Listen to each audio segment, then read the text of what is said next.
All right, so welcome to chapter 4. And so we are now going to go into something called apportionment. And apportionment pretty much just means how you divide things out. Remember last time, chapter 1 was all about elections and how we do elections, how the United States does elections. Um, and then we didn't even talk about how elections are done internationally, you know. So there's another thing. How do people get elected to parliament? We focused on the U.S. elections, mayoral, gubernatorial races, as well as Senate and House of Representatives. So, and speaking of that, here's a question now. And so in Congress, what we have is we have apportionment. So in Congress, there's two houses of Congress, as you guys know. There's the Senate, which is 100 seats, and each state gets two people to vote. Now, on the House of Representatives, there is a number of seats. There's 400 plus seats. So now the question is, how do you apportionment this? How do you divide out the population so that everybody's represented fairly? And so let me go back to here. So there it is. How do we do it? Well, every 10 years, the United States does a census, and based upon that, there's a proportional representation that is made. State populations must be determined by taking a census, number one. And then the seats in the House of Representatives must be apportioned according to the state populations. And that is what is called apportionment. All right, so now let's make a little more generic approach to it here. So this chapter, obviously it's going to take into account, we're going to spend a whole chapter, there's 6 sections here on how do you apportion out, or how do you divide things out fairly, if you can actually say fairly that we do that. And it has to be proportional to something, and it has to be planned ahead of time. So let's just do a quick example from the kitchen.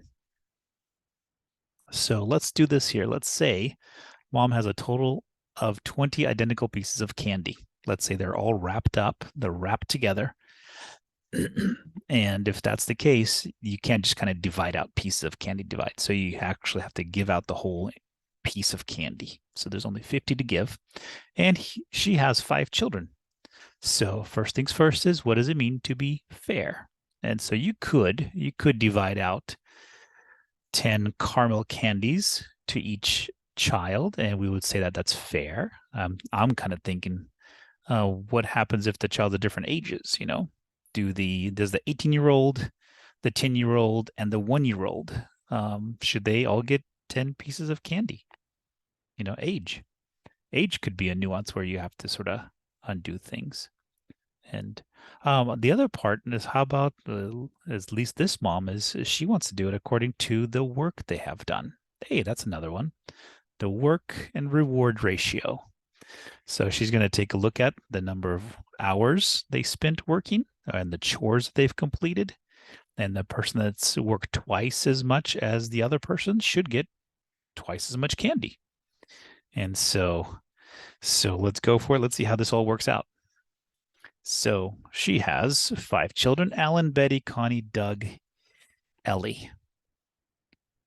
So at the end of the week, counting how many chores they've done or how many hours they've worked, minutes they worked. Alan worked 150 minutes, Betty 78, Connie 173, Doug 204, Ellie 295. And I guess assuming that they're very, very close in age, right? Because that would not be right if the 18-year-old and the 5-year-old are set against each other. But here's the grounds. Here's the basic rules for dividing out equally. And so let's say the grand total of all of them was 900.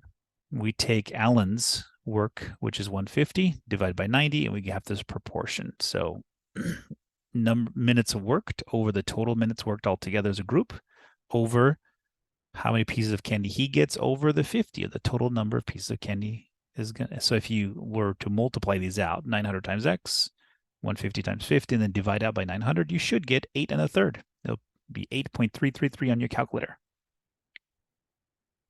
So if that's the case, that means Alan should get 8 and a third pieces of candy. Well, here's our little problem. Is Alan can't get a third of a piece because they're all wrapped up. So the question really is should he get 8 pieces of candy or should he get 9 pieces of candy? And is that fair to the rest of the people in the group? Something similar also happens when you look at Betty's numbers. When you divide out how much she worked by 900 times 50,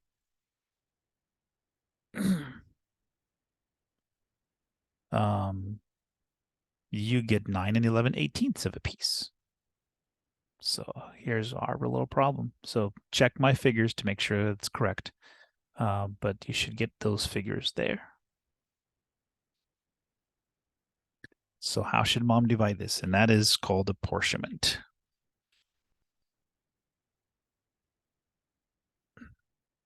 All right, so let's move on to a little bit more complicated and kind of a little bit more towards reality, even though it's sci-fi. So in the year 2525, we have all the planets in Utopia Galaxy. They sign a peace treaty. There's 5 planets. There they are.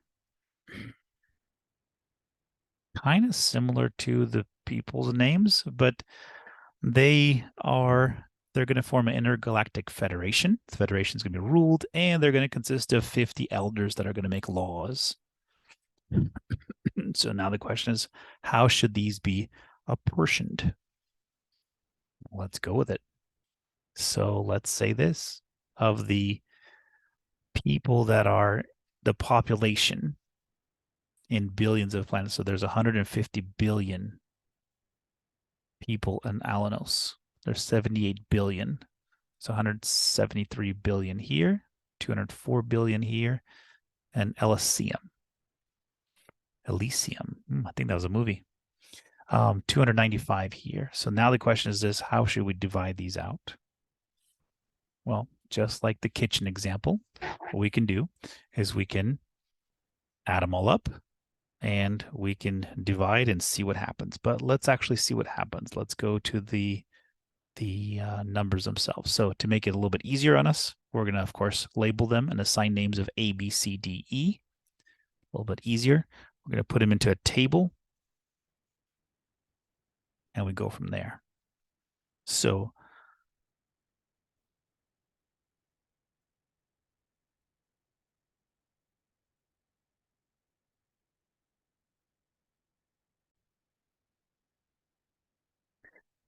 before we get going here, let's set up some definitions that we're going to use here. So basic concepts and terminology, here it is. So we have something called the states. The states are what describes the parties having a stake in the apportionment. And they're going to be denoted as N, capital N. The seats are going to be M, and they are what is the representatives going to be. So for Congress, for the seats in the Senate, there are 100 seats in the Senate. Some more definitions. Populations. Of course, population is all the end values all added together until we've completed all of them. And then the method. So a systematic procedure that we're going to have to develop that guarantees a division of M seats, no more, no less, exactly that amount, to the end states having some formula. And so let's go with it here. And 2 more definitions here. No, a little bit more here. So the standard divisor. What is the standard divisor? What we do is we take the population of some kind of planet or state, and we divide it by M, which is the number of seats. And that is going to give us our divisor. So SD, amount of people, would give us 1 seat, and that's the apportionment calculation. So standard divisor. All right, next is the standard quota. Sometimes called the fair quota, is the exact fractional number of seats that the state would get if fractional seats were allowed. And so, just like the cookie illustration, right? Alan had 8 1/3 cookies. And then we got one more here, the upper and the lower quotas. So lower quota means the standard quote is rounded down, and the upper quota just means the standard quota is always rounded up, no matter what. If you have a little bit more, always round up. All right, and the question always comes up, what happens if it's exactly on the dot? Well, in the unlikely event that's going to happen is then the lower and the upper are the same, so you keep that same number. So in order to make sure that we don't mess up here, we're going to use L for lower quotas, and we're going to use U for upper quotas. We'll see what happens here. So let's say we did a standard quote, and it turned out to be 32.92. So the lower quota would be 32. It's the whole number up to, but not going over this number, or just rounding this down no matter what. Even though we have a 9.2 at the end, we just round this down to the next lowest whole number. The upper quota, which we always round up. So we're going to always round up to the next one. So 32.92 just gets rounded up to the next whole number, which is 33. Okay, so let's work out our problem here. Let's see what we got. So Parador is a small republic located in Central America and consists of 6 states. And again, they fall nicely under A, B, C, D, E, F names here. There are 250 seats in the Congress that has to be filled up, and they are proportioned among the 6 states. Okay, so let's give our populations because that's what we want to be representative of. So here is our numbers. Okay, big numbers. You just make sure that you can follow along with the math. If you have a calculator with you, this is also good. Just use a calculator. That would be perfect as well. So here it is. Here's the population of A, of B, C, D, E, and F. If you were to add all these up, you're going to get 12,500,000,000 right there. So our standard divisor, what is our standard divisor? You go over here and we say to ourselves, okay, standard divisor would be that total divided by 250 seats. And if that's the case, our standard divisor is 50,000. So that's where we're going to divide each of these pieces. Typically, the standard divisor won't be such a nice number. That is very true. Okay, so let's go with it. Let's do in terms of population for A. What is A again? A zukar. A zukar should give proportion how much? Let's see. So we're going to take this number here, 1,646,000,000.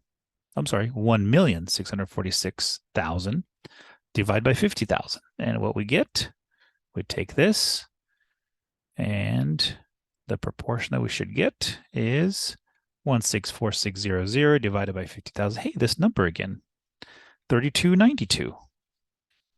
So what do we have here? Well, we have a divisor. That is the quota that we should put in.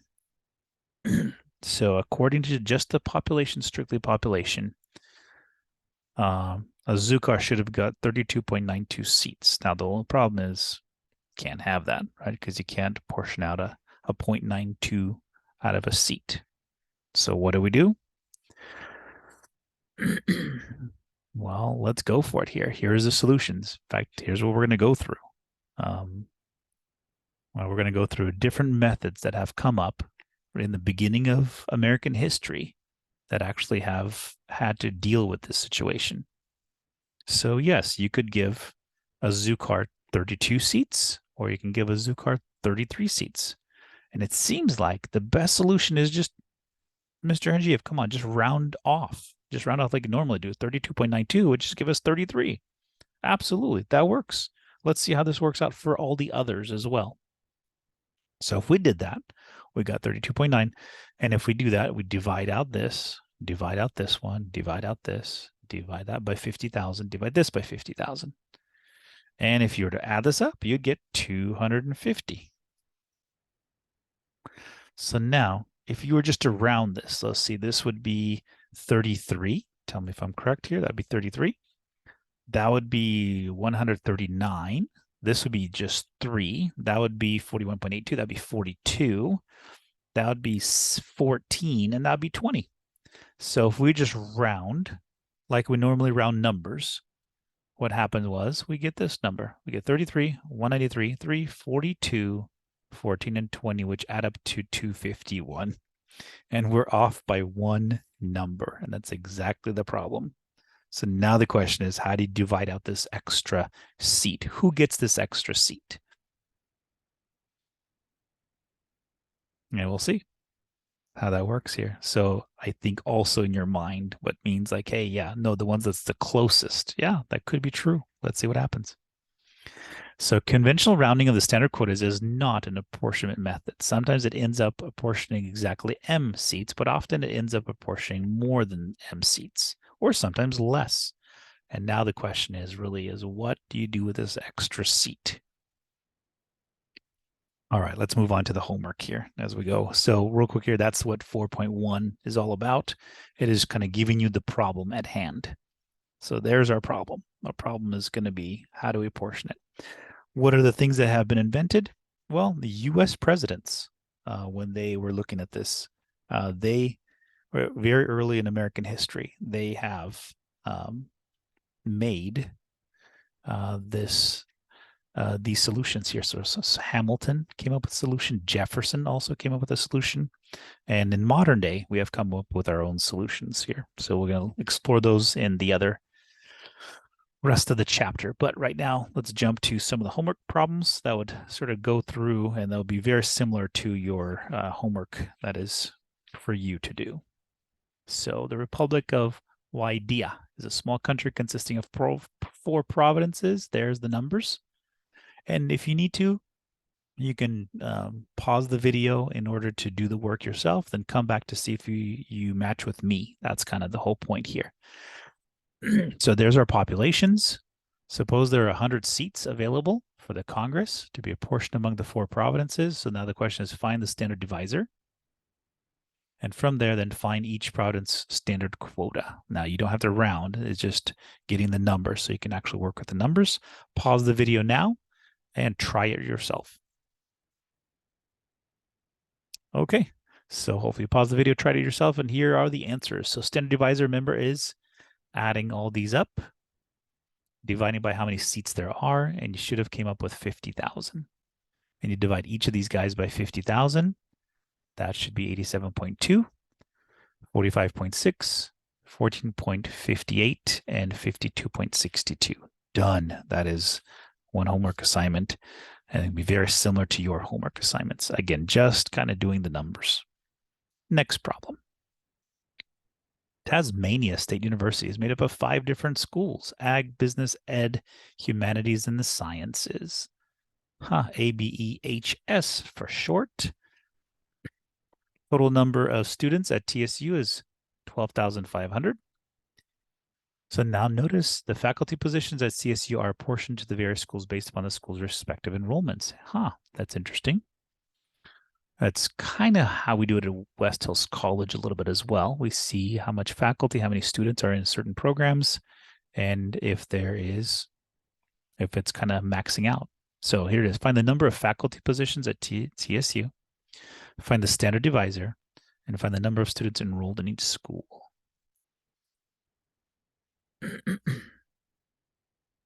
So notice that this one is kind of backwards, right?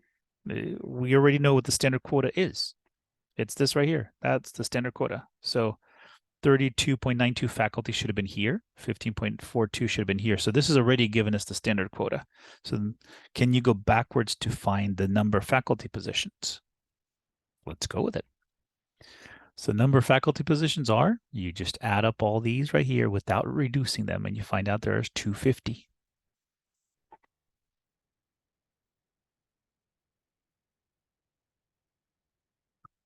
All right. So then the question, let me go back up here, find the standard divisor. What would have been the divisor if this was the case? Well, going backwards here, it was 12,500 students. Now divide by the faculty members, and you would have got 50. 50 would represent the average students per faculty position. All right, and what you do, we want to take that 50 and you multiply it times what you had before. So this is backwards. If you think about it, all the stuff we've been doing 4.1. So that means in the ag department, there's 1,646 students. In business, 762 students. 2,081, 1,066, and 6,945 if you went backwards down the scale. So problem 6 kind of went backwards. Problem 10, again, very similar to the questions you guys will have on the homework here. A small island, nation of Margarita. Margaritaville is made up of 4 islands. There it is, A, B, C, D. There are 125 seats on the Congress. And let's go with it. Find the standard divisor and go with it. So now notice real quick here. So this is not in terms of, so the first problem we did just in terms of numbers, right? The second number we did was backwards. It already gave us the standard quota. We had to work backwards to the population. This one now is in terms of only percents. So instead of populations. So percent. So you should, if we were to add these up, this should give us 100%. All right, so let's go with it. Find the standard divisor. So if you add all those up, should give you 100. Since there are, let me go backwards, 125 seats, divide 100 by 125, so 0.08%. So every 0.8% gives us a seat in Congress. So what you do is you divide out the 6.24% divided by 0.8%, and how many of those go into that? 7.8. So it should be almost 8 seats Aleda gets. So you divide each of those by their percentage. So notice we're dividing percent by percent to give us a ratio. But essentially what this means is every 0.8% gets us a seat at Congress. So that's kind of like the 3 different types of homework questions you guys will get. The first one was the forward way of looking at it. The second was the backwards way of doing it. And the third one is your percent way of doing it. All right, moving on to solutions. So now that we've made a little bit of the problem known and a little bit of the issue presented, which means rounding sometimes gives you an extra seat, sometimes gives you one less than an extra seat. And because of that, we have to do some methods here. So Hamilton, he made up one type of solution. All right, this is Alexander Hamilton. He was never president. He was, let's see, the first, I believe he was the first Secretary of the Treasury, but never became president. Okay, so how did he divide out Congress? Let's go with it here. How's his method? And was it fair? So, proposed this method in 1792 as a way to apportion the United States House of Representatives. Remember, for the Senate, it's just 100 seats, you're done, right? For the House of Representatives, it is made by population. So let's what Hamilton's method. Here it is. Underline it, write it out if you need to. So every state gets at least its lower quota. As many states as possible get their upper quota, with the one with the highest residue having first priority. Then with the second highest residue gets the second priority. So let's go with it. Let's see if this works. So I'm going to go with the Parador Congress. Let's go with that here. So go back to 4.1 in notes if you need to here, but remember the Parador Congress was divided up like this right here. If you look at it, it gave you a standard quota of 250 or 250 seats. And so here's what we're going to do. We're going to take the lower quota. So each of the states gets a lower quota. So that leaves us, 4 seats remaining. So we got the L in here. So then we look at just the fractional part that's left over. So we got the 0.92, 0.72, 0.08, that's small, 0.82, 0.70, and 0.76. And so what we do is we're going to portion out 4 more seats according to the one that has the highest. So 92 is pretty close. We're going to give him another seat. 82 is the next one. The third one was this one here, and there's 70. No, that's 72. So 0.72, that gets the 4th seat. There it is. Now we got ourselves 250 and done. So fair? Maybe. Let's see. At first glance, Hamilton's method appears to be a good one, but a careful look shows hints of a possible unfairness. Let's see. Compare the fates of states B with a residue of 0.72 and state E with a residue of 0.7. State B gets the last surplus of a seat. State E gets nothing. However, B is a huge state as a percentage. So let's go back real quick here. So remember, I believe these are percentages, right? Let me just check real quick here. Back to 4.1 on my notes.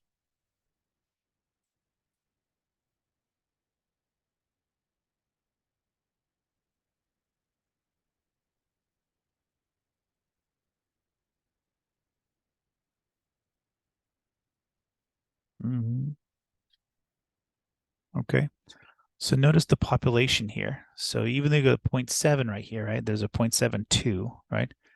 But notice this is a huge state, 138.72. Whereas this one is just a 13.70. That's it. So this one got the fourth seat. Notice the disparity between the two, right? And so this one got the next seat over. So question is that fair?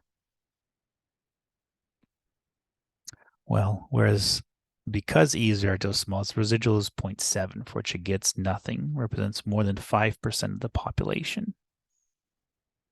And so that's our issue.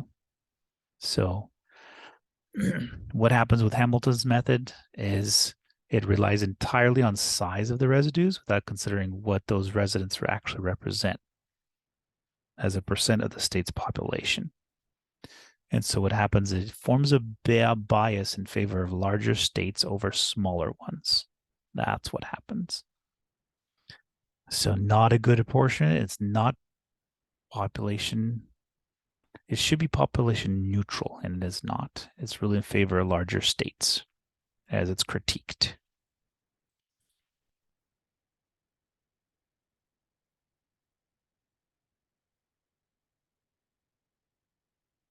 All right, but I think just let's see, just to practice this piece here, I think that's what we're doing, just practicing here.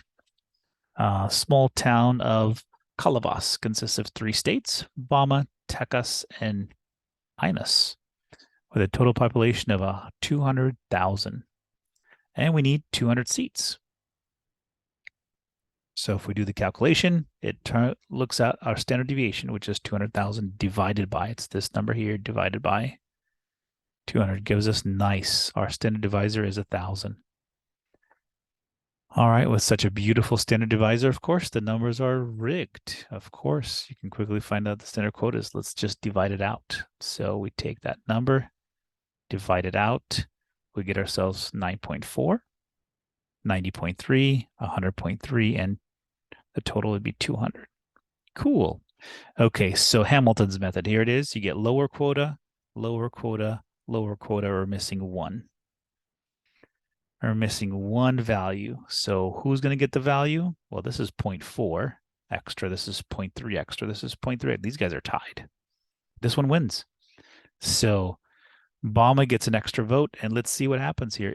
Are they worthy of the extra vote? Should they have the extra vote? Look at this. These guys get nothing. But Bama only has 9,000 people, and they're the ones that are getting the extra number. This one has 90,000 and they don't get the extra number. And this one has 100,300. That's huge compared to this one, right? That's 10 times more, no, 100 times more. And then they don't get the extra number. They're just set at 100. Is that fair?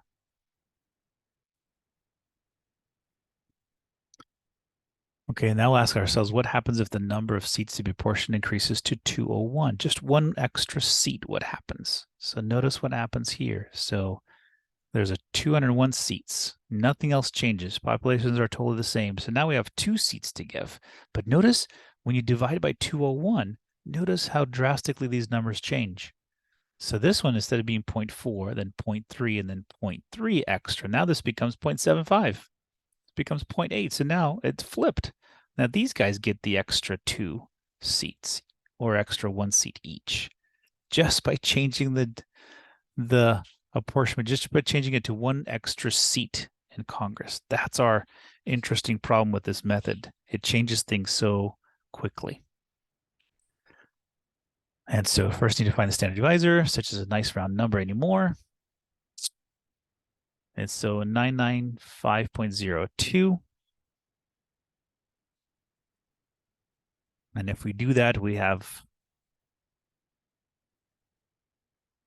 apportionment where Bama is now brought down to only 9 seats again. Okay, fair. Which one should get the population? Which one's the most proportional to the population? So the effect that an increase in the number of seats has on the size of the residues. In the House with 200 seats, Bama was the head of the priority line for surplus seats, right? But then when we changed it to just 10201, it got shuffled all the way to the back. So how do we proportion correctly? All right, just for us to think about that little piece there. All right, so let's do some homework questions that are very similar to your homework questions here. So find the apportionment under Hamilton's method. Just to practice it, go for it. Again, pause the video if you want to do it. Try it yourself first. Go for it. I'll show the answer after we finish the pause. All right, and we're back. So let's go with the standard quotas here are calculated as this. So this is hospitals, right? ECU, ICU, MU, PU,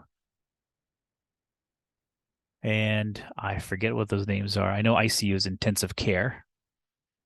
That's about it. I'm not sure what the other ones are. So if you were to add them up, then divide by pieces there again, just sort of see if you get the same numbers I do. So the first one, let's do this one together. So 21 plus 19 plus this plus this plus this. If you add all those up,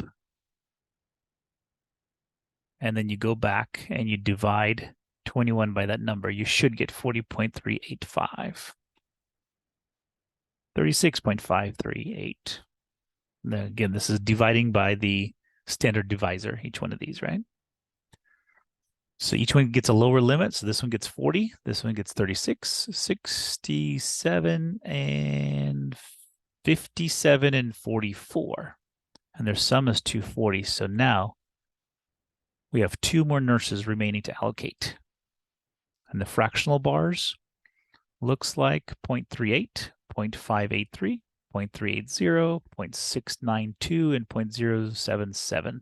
So looks like PU wins and the intensive care unit wins. They get the extra 2 nurses. So the final one is 40, 37, 67, 58, and 48. Okay, that is according to the Hamiltonian method or Hamilton method. Another one, let's do percentages here. So this is percent. So you know these guys have to add up to 100, right? So find the apportionment under Hamilton's method if Margarita Congress is described in exercise 10, and this is in terms of a percentage now. So add all this up. Turns out it better add up to 100. And so how many members, houses of Congress were there in exercise 10?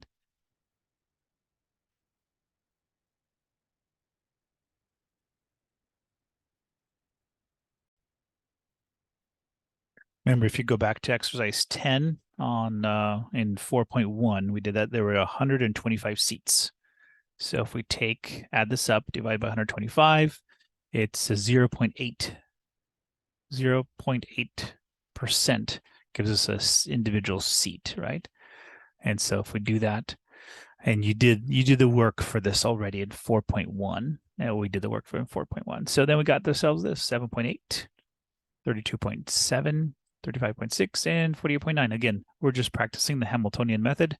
So A gets 7, B gets 32, C gets 35, and D gets 48.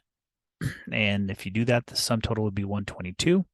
We're missing 3 seats, and we're going to allocate those given. So D gets the first one because it's 0.9. A gets the next one, and then B gets next because it's 0.7. C doesn't get anything because they got a 0.6. They're the largest fractional parts. All right, that is the Hamiltonian method.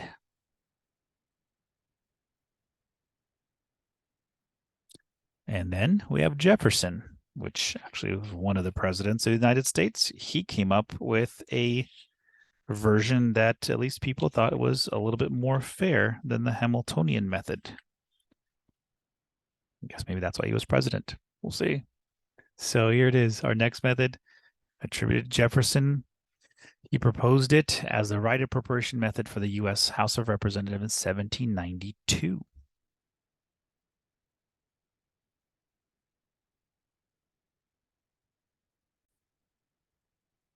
That was the same year as the Hamiltonian method here. So it's very similar like to the Hamiltonian method. We start by dividing every state by the population. This gives us the standard quotas. That's great. That's exactly what Hamiltonian did. So now we're going to do, instead of the idea in Jefferson's method, now is to change the divisor. We're going to change the divisor, and we keep on changing it so that the quotas are rounded down so there's no surplus seats. Whoa, okay, so there's Jeffersonian method. Let's go with it. So how do you eliminate seats? So you just change your divisor. You just kind of slightly go down and down and down, or up and up and up, and or until your divisor, you're dividing by seats. Now I'll say this, use a calculator here, because what you're going to do is you're going to have to try like lower and lower values or higher and higher values. Okay.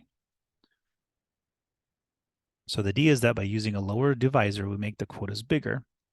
If we hit it just right, when we do that, when we round all of them like we normally would round, then we are done. So this adjustment in the divisor, we're going to call it the modified divisor. All right, and if that case, we're going to have modified quotas. All right, so let's go with it. Once again, we're going to apportion 250 seats in the Paradors Congress, this time using the Jeffersonian method. So let's go for it here. First is the Hamiltonian method. So if the first two steps in Hamiltonian are exactly the same, what we do is we divide out, and again, go back to the notes for this one if you need to. When you do, we're going to add up to 50,000 as our standard divisor. And then we round down from there. So we know that there's a surplus of 4 seats. And so let's go with it here. So instead of dividing out by 50,000, we're going to divide out by 49,500. We just step it down. How much do you step it down by? Up to you. In this case, the book said, let's just go by 500 down. Let's see what happens here. So that gives us the modified quotas. So here's what we got. So if you remember, notice the populations earlier are 1.646 million. And we would divide it by 50,000. It gave us a different number, right? So now we modify this down to by 500. So 49,500 this time. So notice if you divide by this number, you get it, and all of a sudden, perfect. When you round, after you round here, then what you have is you have exactly 250 seats and done. So it's this guy changing. So now the question is, Mr. NGO, hold on. How about if I change mine by 300 instead of 500 like they did? Normally what's going to happen is you're going to get the same amount. Your fractional parts may be slightly different, but you're still get the same amount that way. All right, a lot of calculations here to do, a lot of back-end calculations. So again, get a calculator for this. All right, so now the question is, can you really substitute the standard divisor by some random number? Because that's exactly what we're doing. We're picking the number. And so yes, the standard divisor is a benchmark, but we are not necessarily bound to it, right? So the other questions here, how do you determine the modified quota? Well, we use the educated trial and error method. So we must make the modified quotas bigger, then the standard quotas becomes smaller. To do this, we must divide the populations by the smaller number than the standard divisor. So if our first guess doesn't give us the correct number, we adjust and we recalculate and go.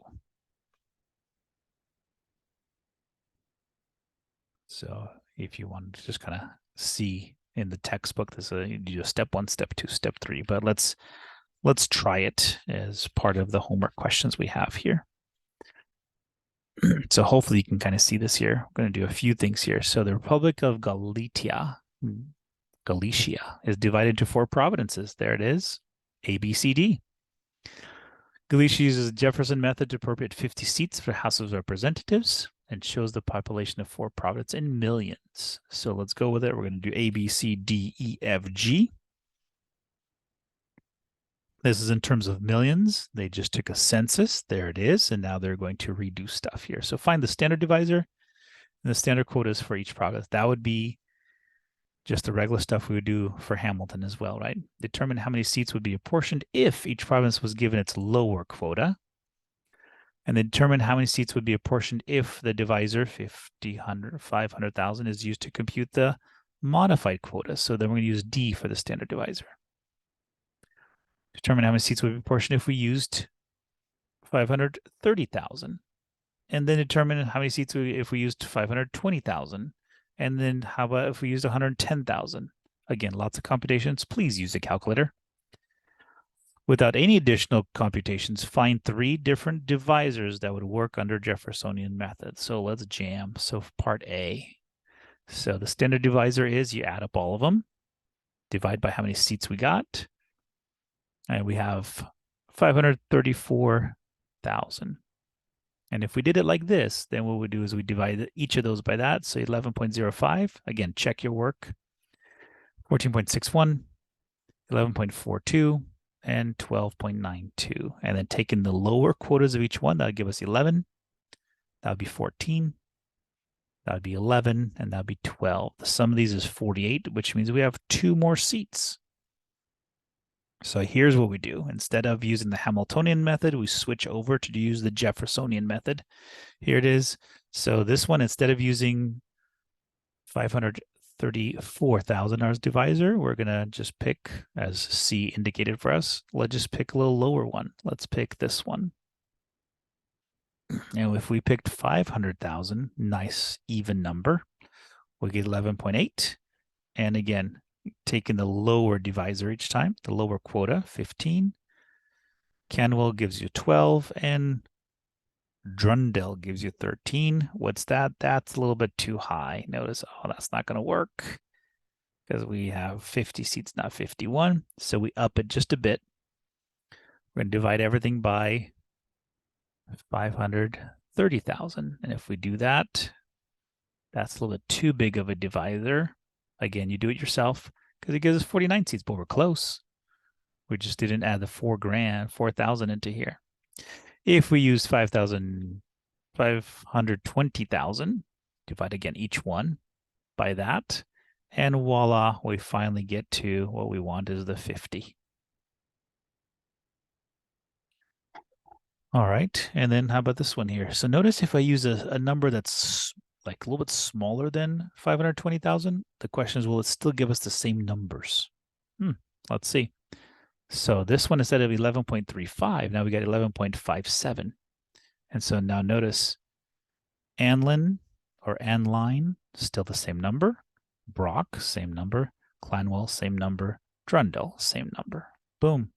So we know that if the modifiers of D is 520,000 or 510,000, those would both work in order for these numbers. And again, is that a fair assessment? One more. Yeah, the small republic of Guayurua consists of 5 states, A, B, C, D. The populations of the 5 states are given. Find the apportionment under Jeffersonian method if we have 40 seats to the House of Representatives. And so now it's up to you. Go for it. They kind of give you a hint. You probably want to figure out a good number. And the good number is going to be somewhere in between 9,000 and 9,500 if you do the work for it. And so let's go with it here. So what we do is we do the first case scenario, right? We do, we add them all up, divide by 40, and we get some kind of number, right? And so we get 9,300 if you use that one. You divide it out, and you start upping the quota and lowering the quota, right? So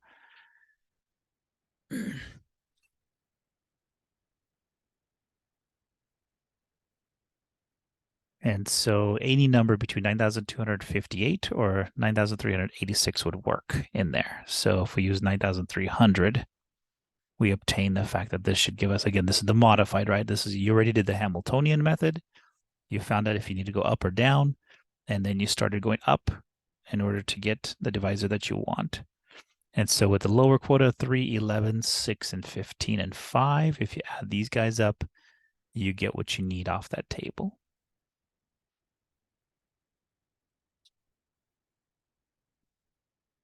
All right, one more here. Find the apportionment under Jeffersonian of exercise 10 for the Margaritaville Congress. And so now this is in terms of percentages. So if you do percentages, remember how we used 0.8% as our divisor? And so what you're going to find out is that's going to give us not enough. And so you start modifying this divider. Last time we got 0.8. So then you go 0.79, 0.78, 0.77, and you find out that anything between 0.785 and 0.791 is going to work perfectly for that. So 0.79, if you use the modified version, remember the Hamiltonian method? The Hamiltonian method gave us 0.8%, right? And that was just a little bit too high. If we go down to 0.79, even if you use 0.78, that would also work perfectly here. So Alita would get 7, Bonita would get 33, Corona would get 36, and Doritos would get 49. Add these all up, and we get exactly what we need off of this process, and it fulfills what we need. All right, and that is the end of half the chapter of chapter 4. We'll go on to the rest of it on the next time we meet.